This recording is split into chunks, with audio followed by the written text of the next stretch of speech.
In 5 years, we improved the computer graphics by 1,000 times. In 5 years, using artificial intelligence and accelerated computing. Moore's law is probably currently running at about 2 times.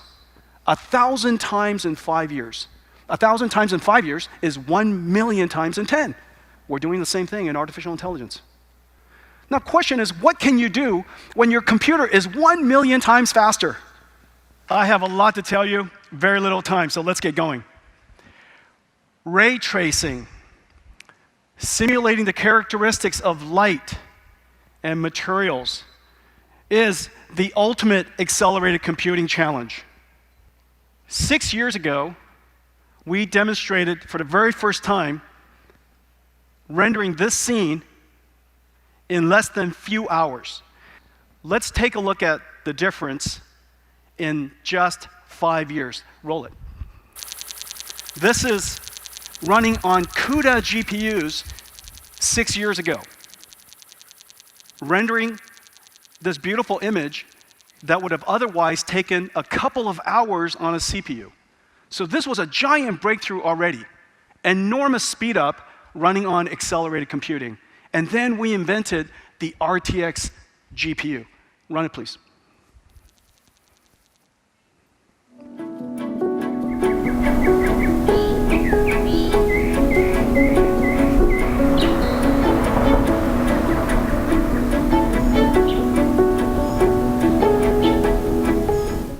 The holy grail of computer graphics ray tracing is now possible in real time.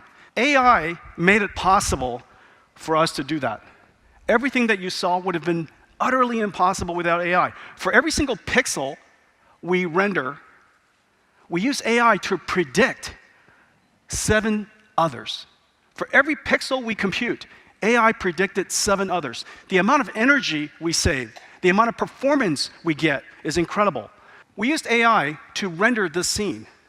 We're going to also use AI to bring it alive. Today we're announcing NVIDIA'S avatar cloud engine that is designed for animating to bringing a digital avatar to life. It has several characteristics, several capabilities: speech recognition, text-to-speech, natural language understanding, basically a large language model, and using the sound that you will be generating with your voice, animate the face. And using the sound and the expression that you're saying, animate your gestures. All of this is completely trained by AI. It is completely rendered with ray tracing. Everything is real time.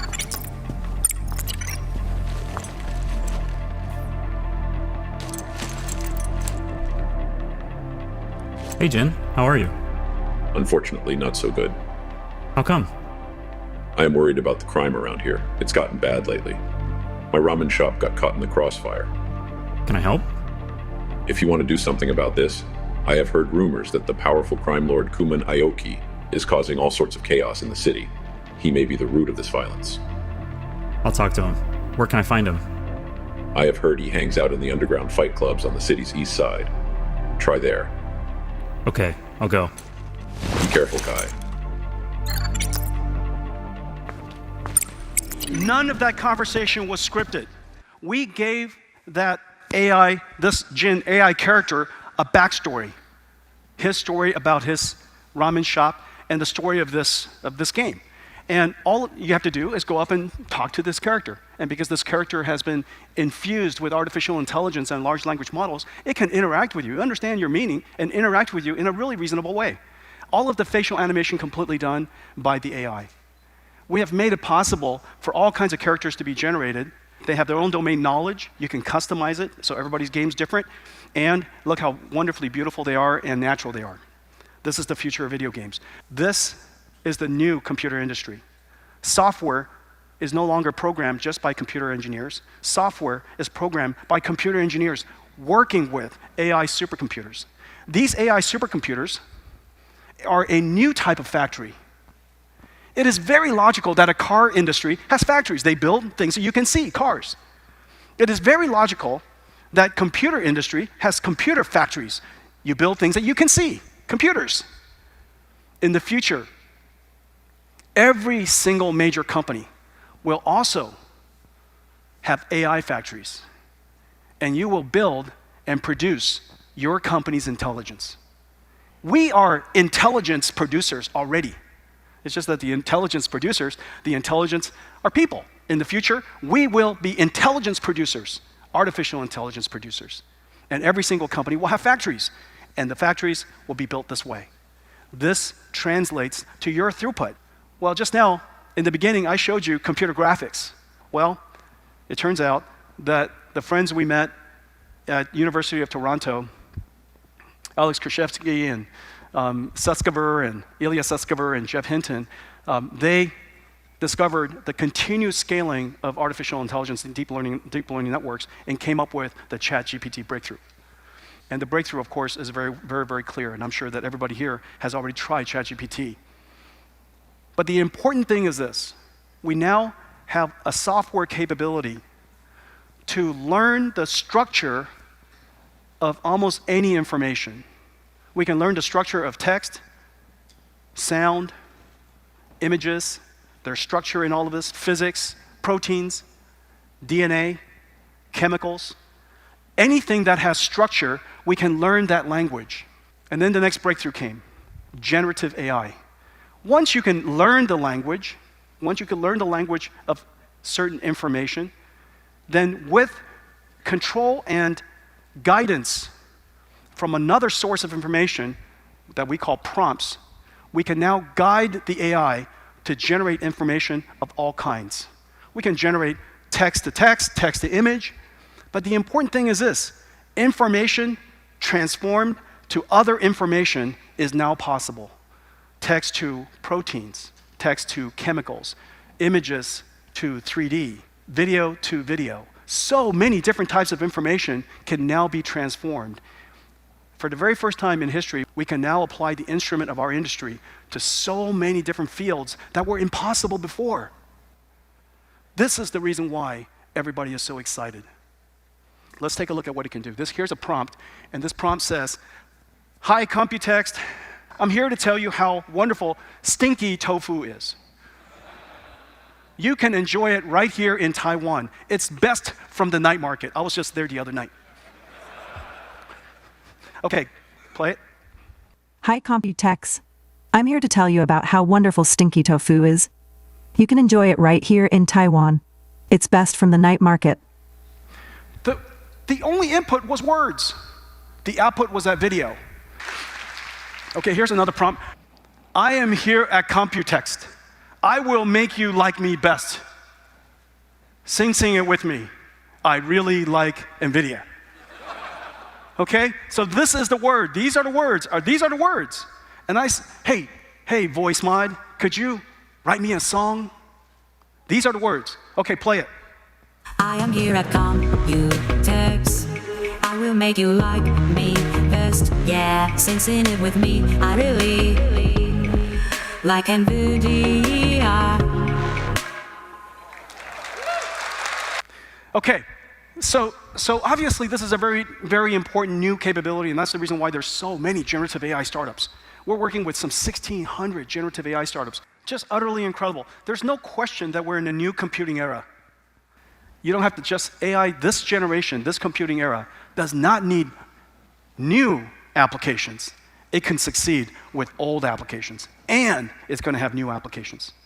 The rate of progress, because it's so easy to use, is the reason why it's growing so fast. 1964, the year after I was born, was a very good year for technology. IBM, of course, launched the System 360, and AT&T demonstrated to the world their first picture phone. Encoded, compressed, streamed over copper telephone wires, and twisted pair, and on the other end, decoded. Picture phone, little tiny screen, black and white. To this day, this very experience is largely the same. Of course, at much, much higher volumes. For all of the reasons we all know well, video calls is now one of the most important things we do. Everybody does it. About 65% of the internet's traffic is now video.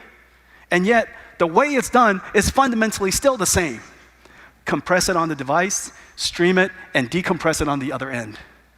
Nothing changed in 60 years. We treat communications like it goes down a dumb pipe. The question is, what would happen if we applied generative AI to that? Let's take a look. The future of wireless and video communications will be 3D, generated by AI.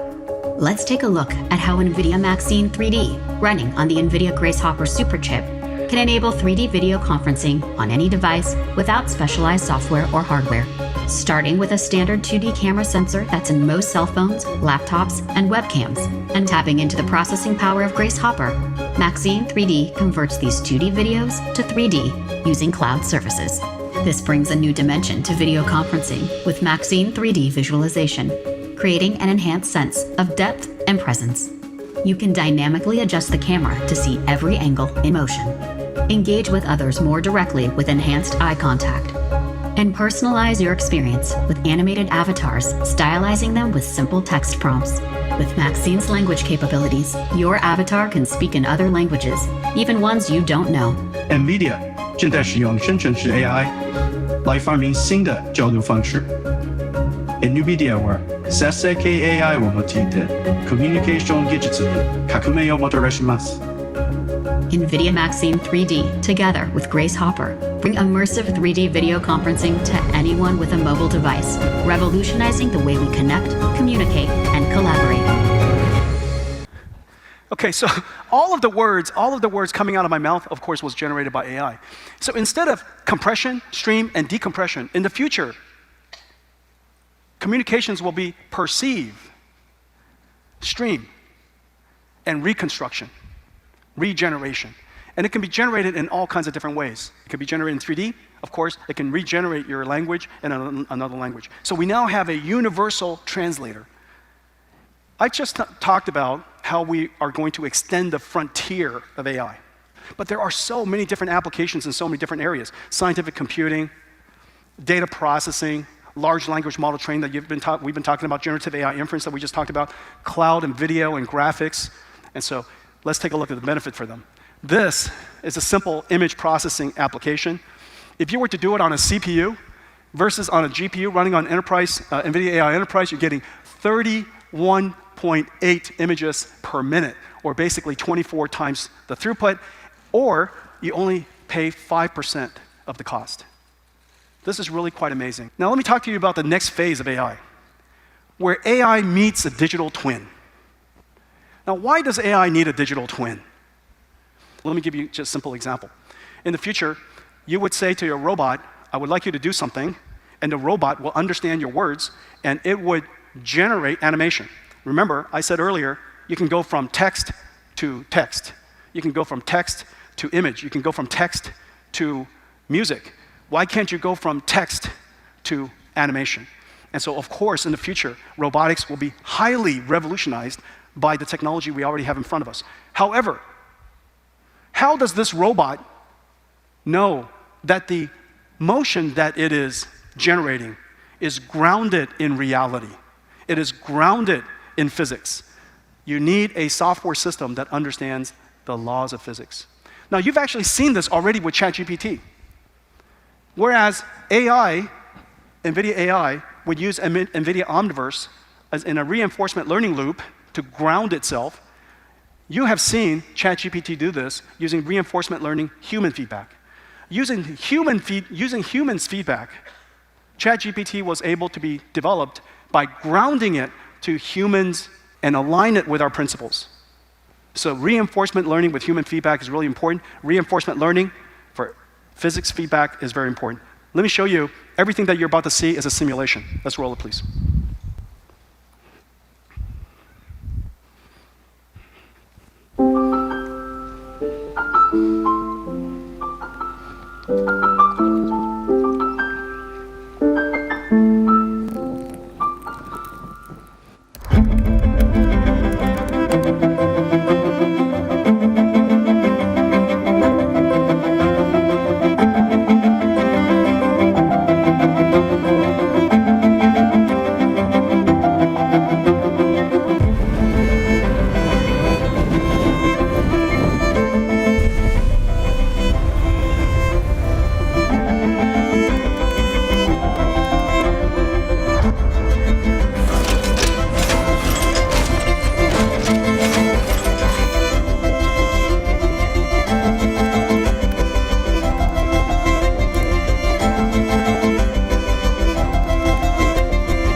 Everything was a simulation. Nothing was art.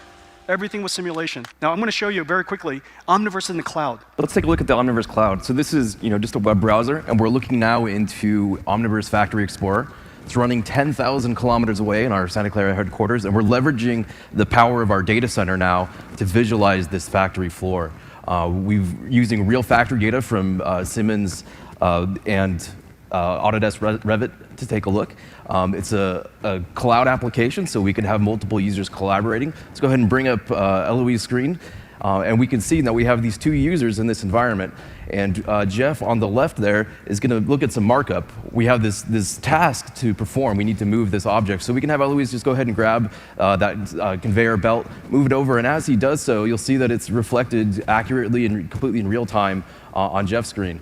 So we're able to collaborate with multiple users, and even in bringing up this demo, we had users from around the globe working on the process.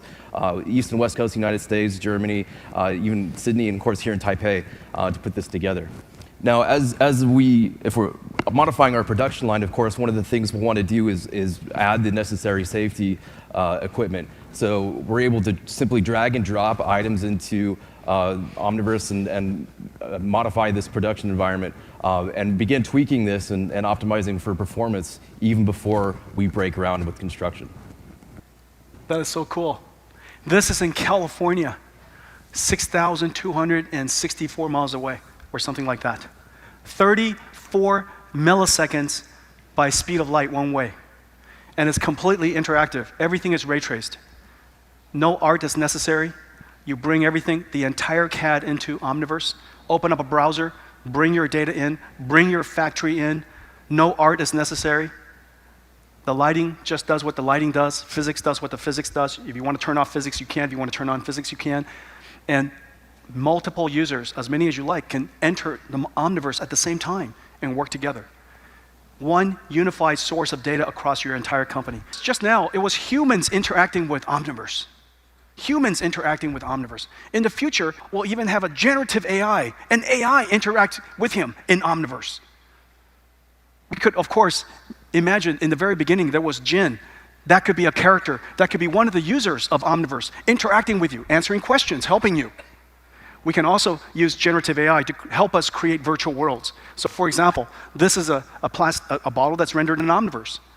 It could be placed in a whole bunch of different type of environments. It could render beautifully physically. You could place it just by giving it a prompt, by saying, I would like to put these bottles in a lifestyle photograph style backdrop of modern, warm farmhouse bathroom. Change the background. Everything is all integrated and rendered again. Okay, so generative AI will come together with Omniverse to assist the creation of virtual worlds. In the future, whenever you engage a particular ad, it could be generated just for you. Today, it was retrieved. And today, the computing model, when you engage information, it is retrieved. In the future, when you engage information, much of it will be generated. Notice the computing model has changed. WPP generates 25% of the ads that the world sees. 60% of the world's largest companies are already clients. And so they made a video of how they would use this technology. The world's industries are racing to realize the benefits of AI. NVIDIA and WPP are building a groundbreaking, generative AI-enabled content engine to enable the next evolution of the $700 billion digital advertising industry. Built on NVIDIA AI and Omniverse, this engine gives brands the ability to build and deploy highly personalized and compelling visual content faster and more efficiently than ever before. The process starts by building a physically accurate digital twin of a product using Omniverse Cloud, which connects product design data from industry-standard tools. Then, WPP artists create customized and diverse virtual sets using a combination of digitized environments and generative AI tools by organizations such as Getty Images and Adobe, trained on fully licensed data using NVIDIA Picasso.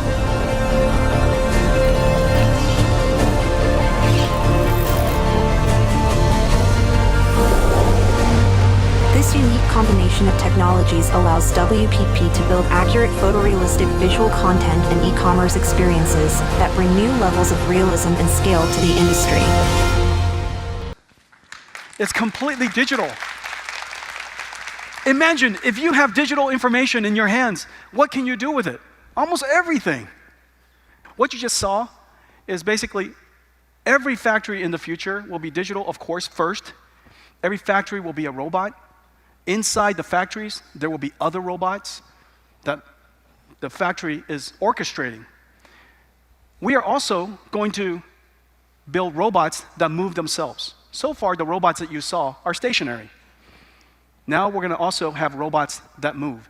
Everything that moves in the future will have artificial intelligence and will have robotic capability. We built the entire robotic stack top to bottom, from the chip to the algorithms.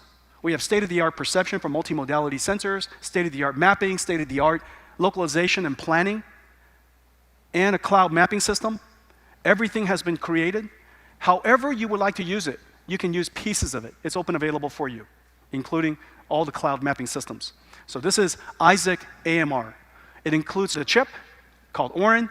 It goes into a computer, and it goes into the NVIDIA Nova Orin, which is a reference system, a blueprint for AMRs. This is the most advanced AMR in the world today, and that thinks it is in the real environment. It cannot tell.